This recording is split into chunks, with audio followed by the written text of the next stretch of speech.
भारत का 6 और 7 मई की शब पाकिस्तान पर बुज़दिलाना हमला, 40 शहरी और 11 जवान भी वतन पर कुर्बान। तर्जुमान पाक फौज ISPR के मुताबिक भारत की बुज़दिलाना कार्रवाइयों के नतीजे में 40 बेगुनाह शहरी शहीद हुए, जिनमें 7 खवातीन और 15 बच्चे शामिल हैं, जबकि 121 अफराद जख्मी हुए, जिनमें 10 खवातीन और 27 बच्चे शामिल हैं। पाकिस्तानी अफवाज ने मौक़े हक के तहत भारतीय जाहिरियत का भरपूर और मौसर जवाब दिया। ऑपरेशन बुनियाद मरसूस के जरिए दुश्मन को निशाना बनाते हुए पाकिस्तानी अफवाज ने दुश्मन की पोजीशंस पर इंतहाई दुरुस्ती से जवाबी हमले किए। वतन अजीज़ का दिफा करते हुए पाक फौज के 11 जांबाज सपूत शहादत के अजीम रुतबे पर फाइज हुए, जबकि 78 एहलकार जख्मी हुए। ISPR के मुताबिक शोहदा की अजीम कुर्बानियाँ जुरत, एहसार और बेमिसाल हुब्बुल वतनी की रोशन अलामत हैं, जो हमेशा कौम की यादों में जिंदा रहेंगी।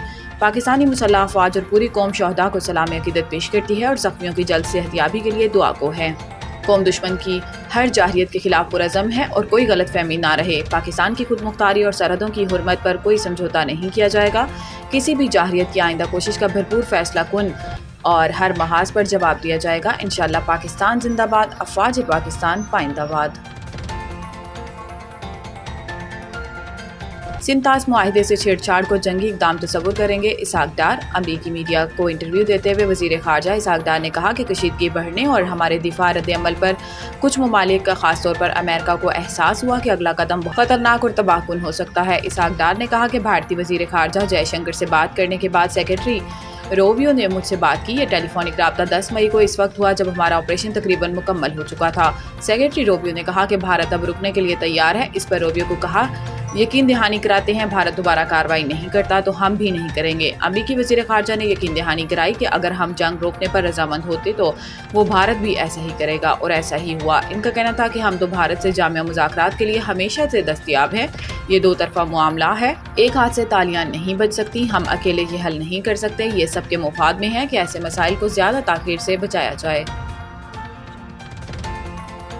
भारत के साथ हालिया कशीदगी का पाकिस्तान पर कोई बड़ा माली असर नहीं पड़ेगा। बरतानवी खबर एजेंसी से गुफ्तगू में वज़ीर ख़जाना का कहना था कि कशीदगी के बाइस किसी नए मुआशी जायजे की रिपोर्ट की ज़रूरत नहीं। IMF के साथ बजट पर बातचीत 14 से 23 मई तक जारी रहेगी। उन्होंने कहा कि अमरीका के साथ तिजारती मसाइल जल्द हल होने की तवक्को है। भारत को एकतरफा तौर पर मुअत्तल सिंतास मुआहिदा वापस बहाल करना होगा। वज़ीर ख़जाना मोहम्मद औरंगज़ेब का कहना था कि पाकिस्तान भारत सीज़ फायर का खैर मकदम करते हैं, जो सदर ट्रंप की सालसी से मुमकिन हुआ।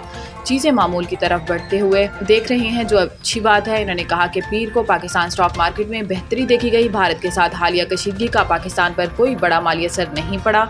असर का इंतजाम मौजूदा बजट में किया जाएगा। IMF के एग्जीक्यूटिव बोर्ड ने $7 अरब के कर्ज प्रोग्राम की दूसरी किस्त जारी करने का फैसला किया है। मोदी के खिताब से लगता है कि इन्हें अभी तक मुकम्मल चैन नहीं आया। इस्लामाबाद कौमी असम्बली में अपोजिशन लीडर उमर अयूब ने कहा कि मोदी के खिताब से लगता है कि इन्हें अभी तक मुकम्मल चैन नहीं आया। एक बयान में उमर अयूब ने कहा कि बानी PTI ने 4 साल पहले कहा था कि मोदी फॉलेस फ्लैग ऑपरेशन करके मलबा पाकिस्तान पर डालेगा। इन्होंने मजीद कहा कि मोदी के खिताब से लगता है कि इन्हें अभी तक मुकम्मल चैन नहीं आया। हिम्मत है तो फॉशिस्ट मोदी पाकिस्तान पर दोबारा हमले का शौक पूरा कर ले। पाकिस्तानी कौम और अफवाज मुत्तहिद होकर मुकाबला करेंगे। ख्याल रहे कि भारत के वज़ीर आज़म नरेंद्र मोदी ने कौम से खिताब किया, लेकिन वो ऑफ कलर नजर आए। इन्होंने अपनी तकरीर में पहलगाम वाक़े को जुल्म करार दिया और पाकिस्तान पर रिवायती इल्ज़ामात को दोहराया।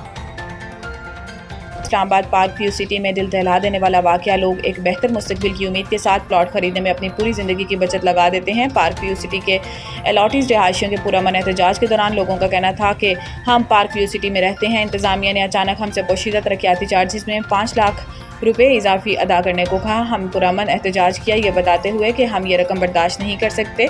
जवाब में इन्होंने तकरीबन 15 आदमी भेजे, जिन्होंने हम पर बुरी तरह हमला कर दिया।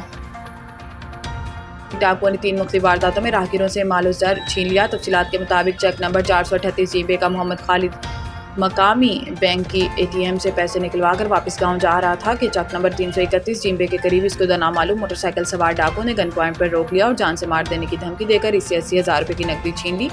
गुलशन इकबाल कॉलोनी गोजरा का मोहम्मद इमरान अपने मोटरसाइकिल पर सवार घर जा रहा था कि 2 नामालूम मोटरसाइकिल सवार डाकुओं ने रोककर असला के जोर पर 7,000 रुपये नकदी, कीमती मोबाइल फ़ोन और मोटरसाइकिल छीन ली। तीसरी वारदात में चक नंबर 107 गाफबे का मोहम्मद हसनैन और सैफुल्ला मोटरसाइकिल पर सवार शहर से गाँव वापस जा रहे थे कि रास्ते में इनको 2 नामालूम मोटरसाइकिल सवार डाकुओं ने असला के जोर पर रोक लिया और जान से मार देने की धमकी देकर इनसे 15,000 रुपये नकदी, 2 अदद कीमती मोबाइल छीन लिए। डाकू कामयाब वारदातों के बाद फरार हो गए और वारदातों की इत्तला थाना सदर सिटी पुलिस गुजरा को दे दी गई।